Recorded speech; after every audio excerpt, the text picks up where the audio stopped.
Bienvenidos de nuevo a mi canal, estáis en el canal de Gostilian y hoy vamos a empezar una nueva serie más cortita que la de High Frontier, una nueva serie de videotutoriales. Esta vez vamos a tratar el juego Senderos de Gloria. Espero que os sea muy útil este tutorial que voy a hacer. Hay que decir que a diferencia de otros tutoriales que hay en YouTube, aquí vamos a tratar las reglas básicas del juego, pero al final voy a hacer un vídeo para explicar todo lo que es todo lo que son las excepciones que tiene este juego, todas esas reglas específicas para territorios concretos, para que no es que os vaya a servir de referencia durante las partidas para consultarlo, porque ahí sí que os van a ir mejor las hojas de referencia que hay por ahí colgadas y lo que tenéis con el juego, pero sí como mínimo para que tengáis un recorrido por aquellas cosas que hacen el juego este Senderos de Gloria complicado, porque lo que ya veréis que lo que son las reglas del juego tampoco es una barbaridad. Sí que es verdad que si es el primer juego de mesa que tocáis, pues va a ser muy complicado.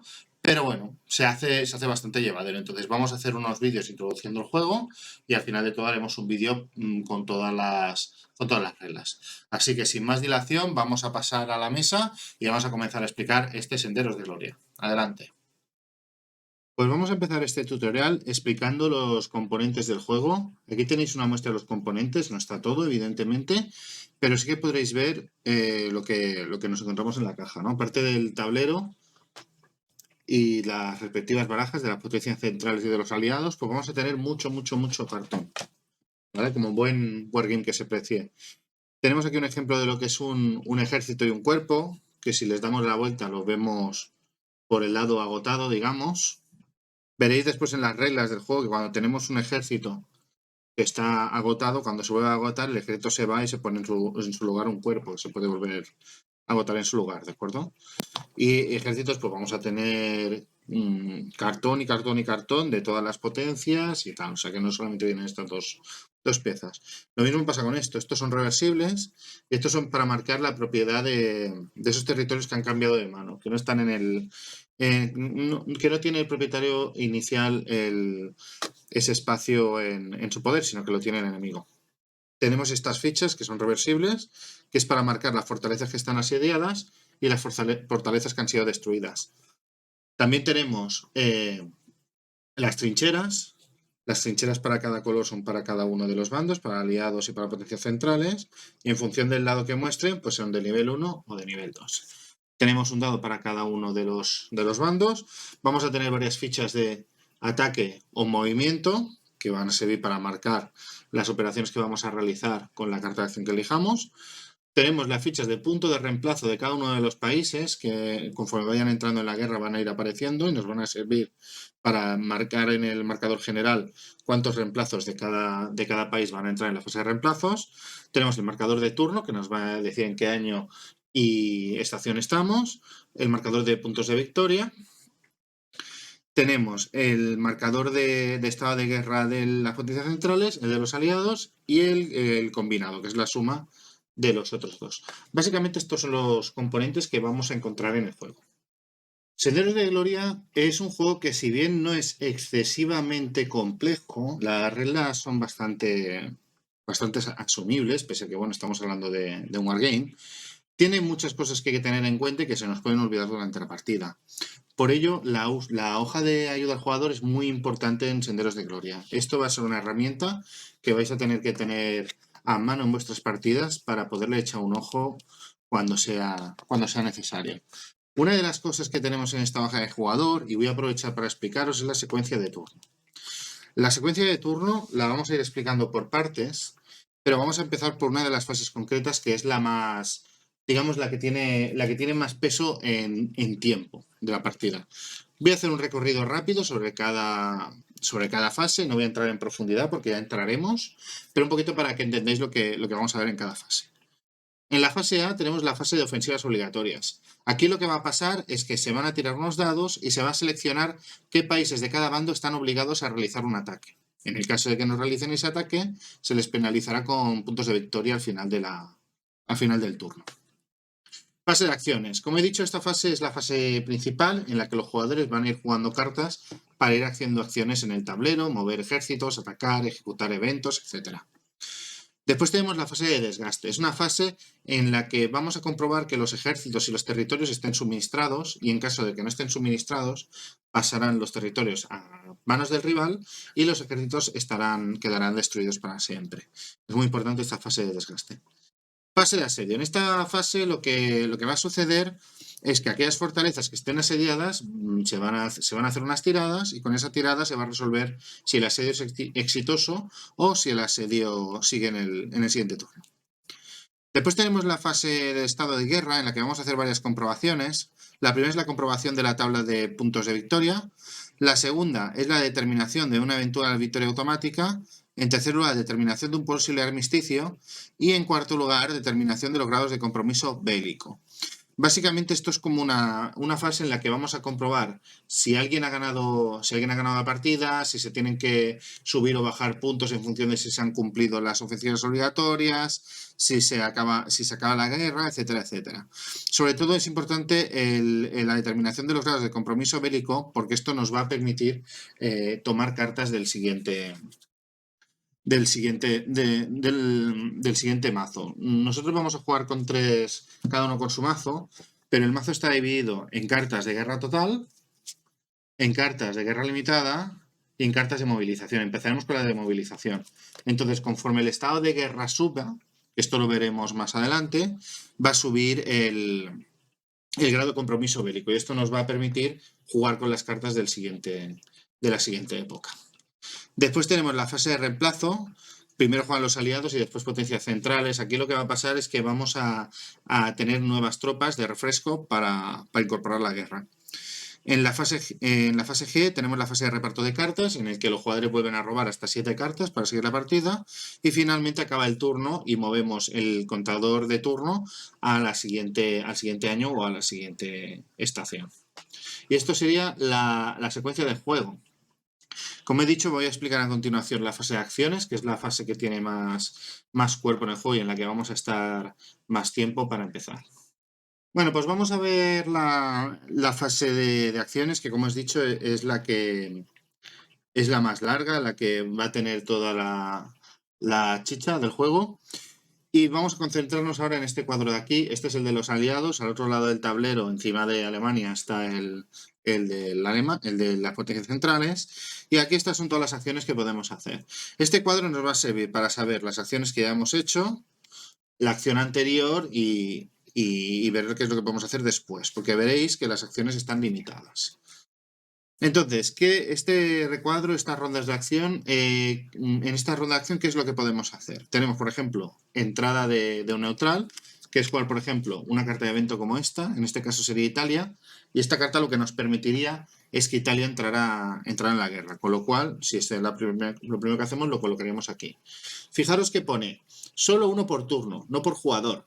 Esto significa que una vez alguien hace entrar un aliado nuevo en la guerra, ya en todo ese turno no puede entrar ninguno más, ni de las potencias centrales ni de los aliados. Se ha acabado, es limitación.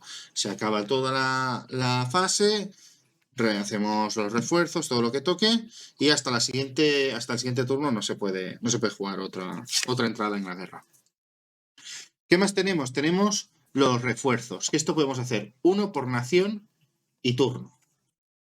¿Qué tipo qué cartas de refuerzo son? Por ejemplo, esta. Estos son refuerzos franceses, entraría el 10º ejército en la partida, con lo cual marcaríamos esto y ya sabemos que no puede volver a entrar otro ejército francés.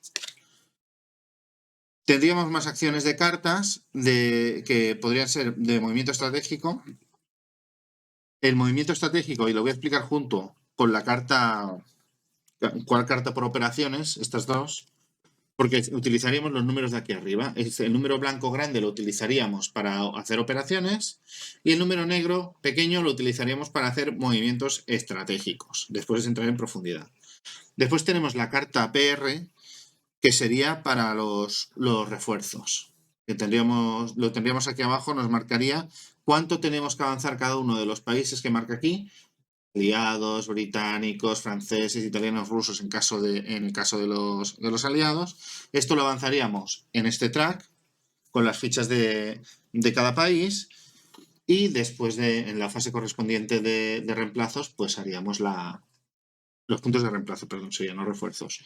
Y entonces utilizaríamos los puntos de reemplazo después de toda la fase de acciones. Aquí simplemente lo que haríamos sería avanzar este track. Pero bueno, ahora lo veréis cuando lo explique en detalle. Tanto movimiento estratégico como las cartas para jugarlas por PR no se pueden jugar del mismo tipo en acciones consecutivas, con lo cual si en la anterior acción hemos hecho una PR, el 2 no puede ir aquí, tiene que ir a otra acción y el 3 ya podría volver a ser esta acción, pero no se pueden jugar consecutivas. Por eso es importante utilizar los números correlativos cuando estemos marcando la ronda de acción. Con estos 4 de abajo, incluido la carta de operaciones, no hay problema, es ilimitado, podemos hacer lo que queramos. Otros eventos sería jugar una carta por el evento, por lo que nos pone aquí, después entraremos en detalle. Y después tenemos 2 acciones en las que no nos hace falta jugar carta, que es jugar por una operación o proponer un acuerdo de paz. Ahora veremos en detalle lo que son cada una de las acciones. Vamos a ver la primera opción que tenemos, que es gastar cartas por operaciones. Si jugáramos, por ejemplo, esta carta, en el caso de las potencias centrales, podríamos jugar por 3 operaciones. Recordad que también tenemos la opción de hacer una operación sin gastar ninguna carta, ¿de acuerdo? Entonces, por ejemplo, ¿qué podemos hacer con 3 operaciones? Básicamente, lo que hacemos con las operaciones es activar unidades. Activar unidades para 2 cosas, para movimiento o para atacar. Imaginaos que estamos con las potencias centrales en este momento y nos interesa, por ejemplo, que el segundo ejército ocupe la ciudad de Lemberg para protegerla. Bueno, pues podríamos ponerle el movimiento, nos quedarían 2 operaciones que podrían ser, por ejemplo, que este cuerpo y este ejército se prepararán para atacar, porque estamos pensando en atacar esta unidad del ejército ruso. Entonces, primero resolveríamos el movimiento y después resolveríamos los ataques. Los ataques no los voy a explicar ahora porque los explicaremos más adelante, porque requiere explicarlo en profundidad. Lo que sí que os voy a explicar son las particularidades del movimiento para que entendáis qué podéis hacer y qué no podéis hacer cuando hagáis la operación de movimiento. Antes de nada, que sepáis que para activar unidades tienen que estar suministradas. El tema del suministro lo veremos más adelante, pero básicamente, y explicándolo muy rápido, tienen que estar conectadas a un centro de suministro. El centro de suministro, por ejemplo, es este es para las potencias centrales. Si la unidad puede trazar una línea sin pasar por unidades enemigas, la unidad se considera suministrada y por lo tanto podemos activarla. Esto es lo básico. De todas maneras, más adelante os explicaré en profundidad esto de los suministros. Para poder hacer el movimiento, tened en cuenta varias cosas. Primero, el límite de apilamiento. No podemos tener más de 3 ejércitos o cuerpos en la misma casilla. Las trincheras, aquí por ejemplo tenemos una trinchera, las trincheras no contarían a este efecto. No podemos tener más de 3 unidades de combate en una misma casilla.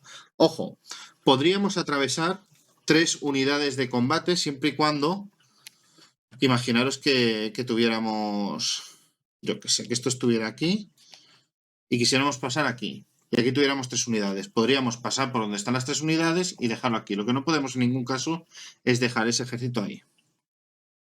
¿Cuántas casillas se mueve un ejército o un cuerpo? Pues lo marca su factor de movimiento, que es el tercer número de la ficha de cuerpo o de ejército. Tenéis el factor de ataque, que es el primero, el factor de bajas, que es el segundo. Estos dos los veréis cuando hagamos la parte de combate. Y el tercer número que nos interesa ahora es el factor de movimiento. Esta tiene 3, con lo cual podría hacer 1, 2, incluso podría venir hasta aquí. Pero ojo, porque como veis, hay casillas que están marcadas de alguna manera, que tienen alguna particularidad a nivel de terreno. Pues aquí nos va a ayudar nuestra maravillosa hoja de... nuestra maravillosa referencia, que nos va a decir que por cada tipo de terreno, despejado, que es el normal, montaña, pantano, bosque y desierto, nos va a indicar qué particularidad va a tener. No nos interesa ahora mismo toda la parte del combate, pero sí la detención del avance. Nos está diciendo que toda casilla, o sea, fijaros, despejado no, pero todas las demás, las trincheras no nos limitan en movimiento tampoco, ¿eh? Pero todas las demás, todo lo que sean, pues eso, pantanos, bosques, montaña, desiertos, si veis algo pintado en la casilla, va a implicar que se va a acabar el movimiento. Si yo, por ejemplo, iniciara el movimiento en esta casilla y yo quisiera avanzar hasta aquí, no podría, porque entraría en una casilla de bosque y me tendría que quedar parado.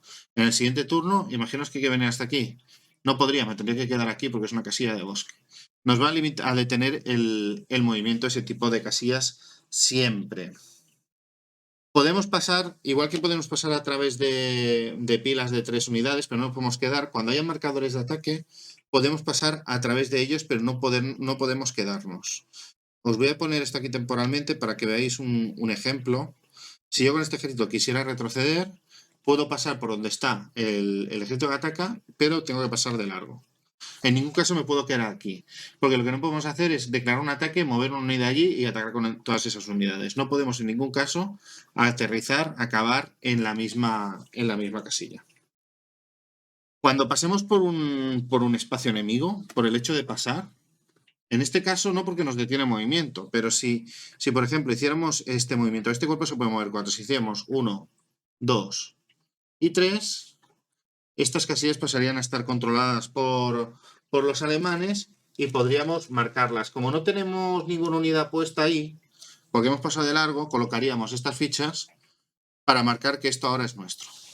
Ojo, que si nos moviéramos otra, aquí no podríamos hacer lo mismo, pues eso es una fortificación. Y las fortificaciones tienen reglas distintas. Si esta fortificación estuviera asediada en este momento, vamos a imaginar que está asediada, ponemos esta ficha aquí y ponemos una ficha austrohúngara, en este caso, este cuerpo alemán podría pasar a través del asedio y venir aquí, sin ningún problema, pues representa que los enemigos están dentro de la fortaleza y lo que es alrededor de la fortaleza está controlado por el ejército austrohúngaro, por lo cual podríamos pasar de largo. Además, a través de aquí pasarían las líneas de suministros, como ya os explicaré, por lo tanto esta unidad estaría suministrada y no estaría en peligro, a menos que este asedio se eliminara y los rusos pasaran a rodear esta unidad. Pero no es el caso. En todo caso, el movimiento puede pasar a través de zonas asediadas donde el ejército que asedia sea amigo nuestro. Y acabando con el movimiento, al menos de momento, os explico las líneas punteadas. Las líneas punteadas, básicamente lo que nos va a decir es qué tipo de unidades pueden pasar por esa línea. Aquí tenemos un ejército ruso, que es aliado del ejército italiano cuando entra Italia en la guerra, pero el ejército ruso no puede pasar por la línea punteada, porque como veis, en la línea punteada pone solo Italia. Sí que podría el ejército italiano, con un movimiento, pasar aquí, incluso pasar de largo no, porque es montaña. Se tendría que quedar aquí cuando cruza. Pero el ejército italiano podría cruzar la línea punteada. Tenéis varias líneas punteadas en el mapa y os marcan qué ejércitos de qué países pueden pasar a través de esas líneas. Si en un movimiento un ejército de un bando tomara posesión de una ciudad con puntos de victoria, los que dan puntos de victoria son estas que están de color rojo, con una fase de movimiento se movería aquí, como no hay ningún ejército lo puede hacer, y el jugador aliado en este caso se anotaría un punto de victoria solamente haciendo este movimiento. Si activamos por el movimiento podemos hacer más cosas. Si se hubiera jugado anteriormente el evento de atrincheramiento por parte de cualquiera de los dos jugadores, veréis que el evento de atrincheramiento solamente se puede jugar una vez. Si lo ha jugado el aliado, en las potencias centrales ya no lo pueden jugar y viceversa. Si este evento ha sido jugado en turnos anteriores, hemos activado el tema de las trincheras. ¿Cómo funciona? Hay algunas trincheras que ya están en juego desde el principio de la partida, pero podemos crear nuevas. Activaríamos un ejército, un cuerpo por movimiento, y en lugar de moverlo, lo que haríamos sería tirar un dado. Si sacamos en un dado un número mayor que su factor de bajas, que es el número de abajo, por ejemplo, en este caso un 4, no sucedería nada. Pero si lográramos sacar un 2 o un 1, entonces haríamos un atrincheramiento. Básicamente, lo que haríamos sería tomar una trinchera de nivel 1 y colocarla en el espacio donde está el ejército que se ha atrincherado. Esta trinchera nos va a dar una ventaja en el combate a la hora de defendernos.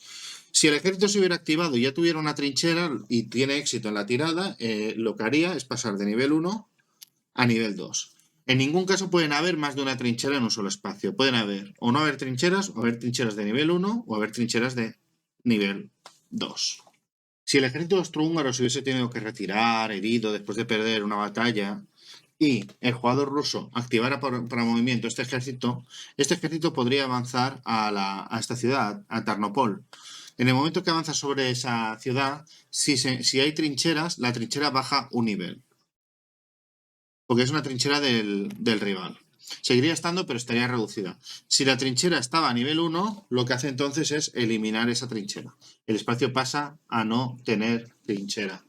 Esto es otra de las cosas que podemos hacer con el movimiento. Reducir de nivel las trincheras desocupadas.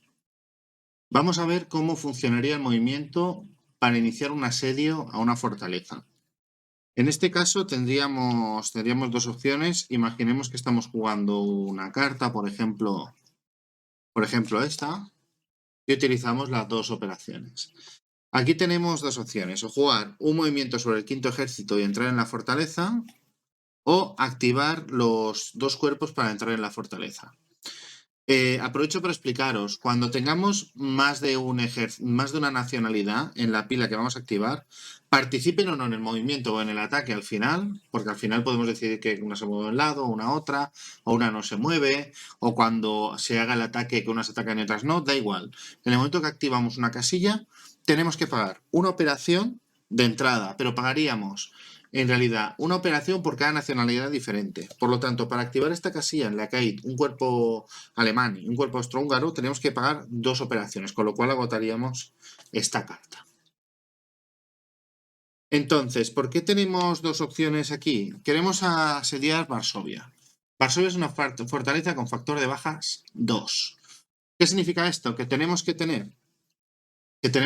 asediarla con un ejército, ¿de acuerdo?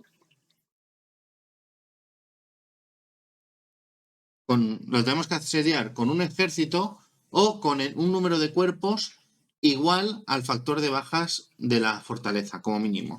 Entonces, con un ejército no habría problema, nos podríamos mover y ya podríamos colocar la ficha de asediada. Pero si fuera el caso de cuerpos, tendríamos que ir con al menos, en este caso, como es un factor de baja 2, tendríamos que ir con 2 cuerpos. Iríamos con estos 2 cuerpos y ya podríamos colocar el asedio. Epa. Ya podremos colocar el asedio. En el caso de que en la fortaleza hubiera un ejército, pues es diferente, porque aquí tendríamos que activar para combate. Entonces, si activamos para combate, pues ya la cosa cambia y os explicaré cómo funciona cuando expliquemos todo el tema del combate. Pero con un movimiento en una fortaleza desocupada, podemos entrar y asediarla, que no significa conquistarla. Y ahora vamos con el movimiento estratégico, que es otro tipo de acción. Como os he dicho, el número blanco son operaciones y ahora utilizaríamos el número negro para hacer movimientos estratégicos.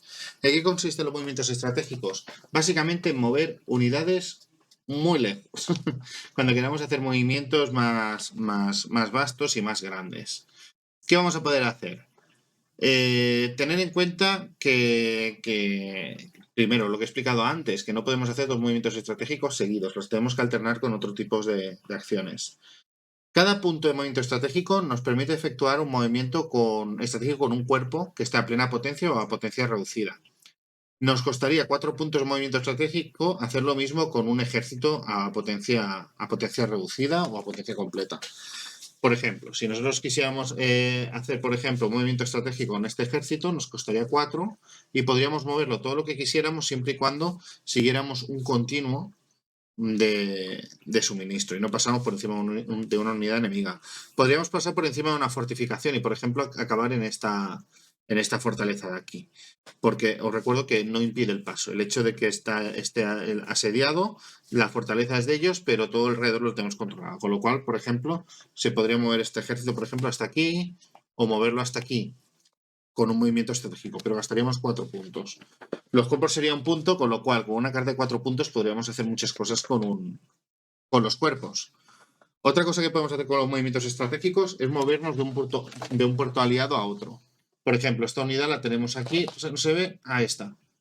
Está en un puerto y esto, por ejemplo, es un puerto aliado también. Pues un movimiento estratégico podría ser, por ejemplo, hacer este movimiento. Fijaros que para dar la vuelta aquí tendríamos un cuerpo estorbando en medio, tendríamos que dar toda esta vuelta y en cambio con un punto de movimiento estratégico hemos podido hacer este movimiento sin problema. Otra cosa que podríamos hacer es desde la casilla de reservas gastar un punto de movimiento estratégico para pasar una unidad de aquí junto a otra unidad que esté en suministro. Por ejemplo, podríamos incluso poner aquí sin ningún problema.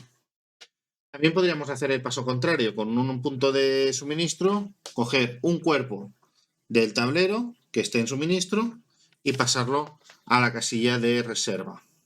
Jugar por puntos de reemplazo. Aquí tenéis la acción, carta por punto de reemplazo, jugaríamos esta carta y ahora lo que haríamos sería mirar la parte de abajo.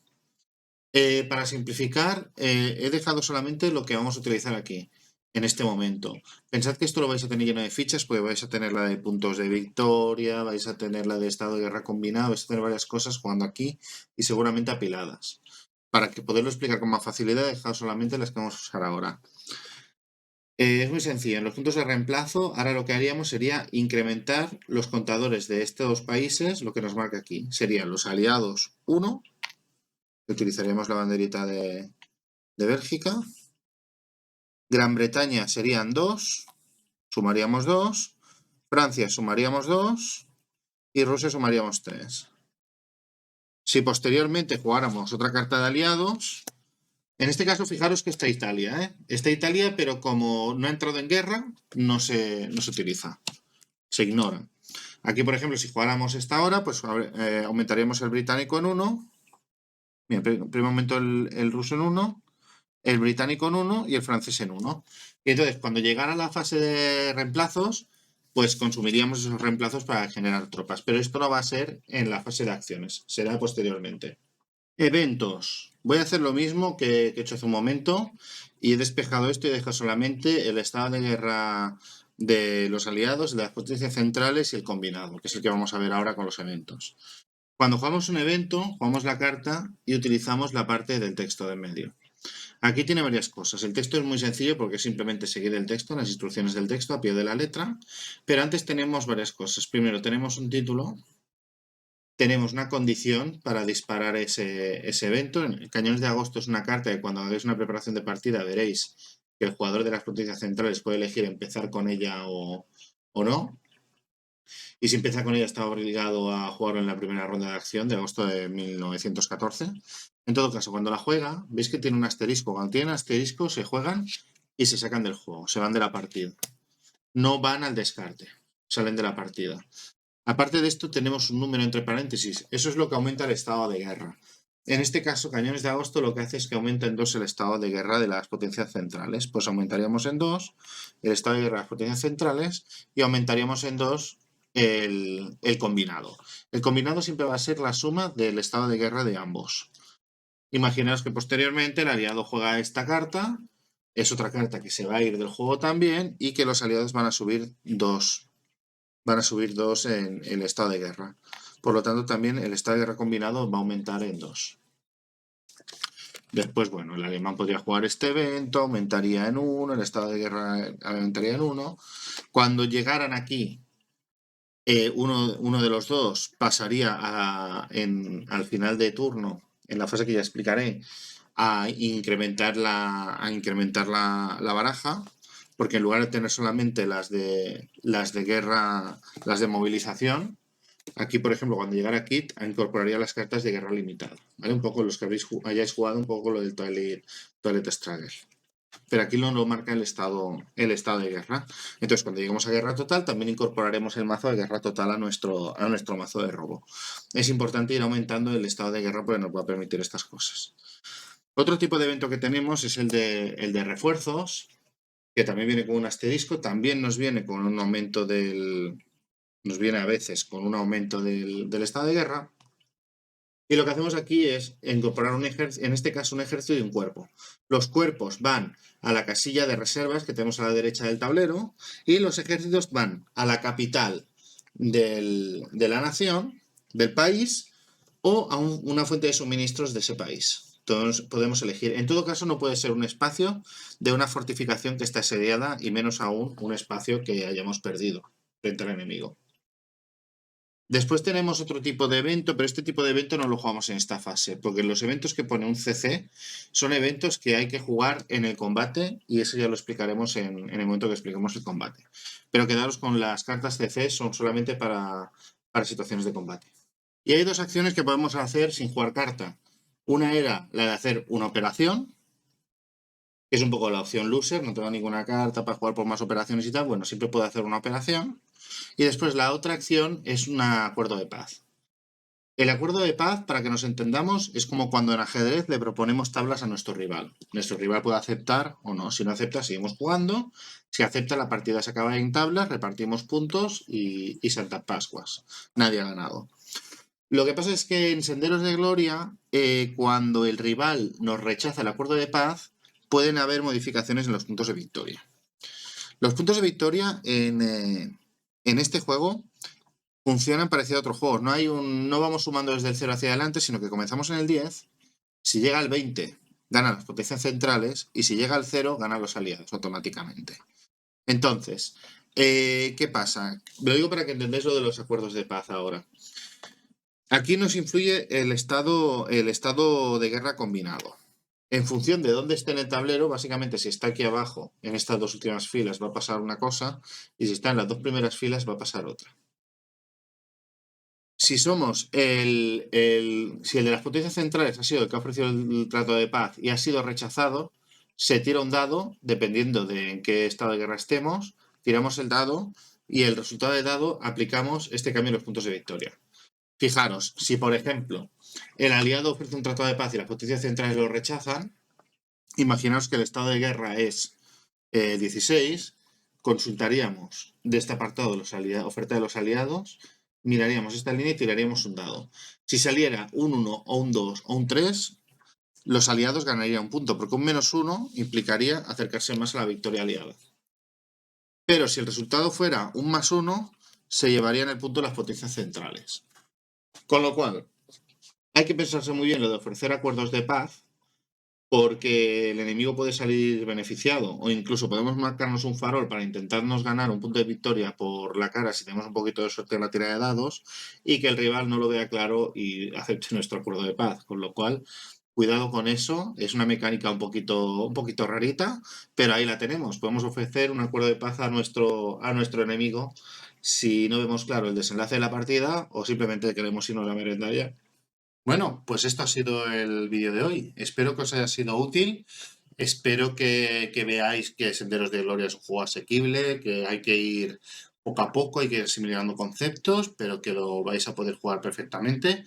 Hemos hecho este primer vídeo, seguramente tendremos otro dedicado solamente al combate y tendremos otro dedicado al resto de fases del turno. Como os decía, haremos un vídeo recogiendo todas las excepciones del juego, que creo que esto no hay nadie que lo haya hecho, en plan vídeo explicándolas. Y espero que os sea útil. Ya sabéis, darle al like si os ha gustado el vídeo, comentad, suscribiros y nos vemos en el próximo vídeo. ¡Hasta luego!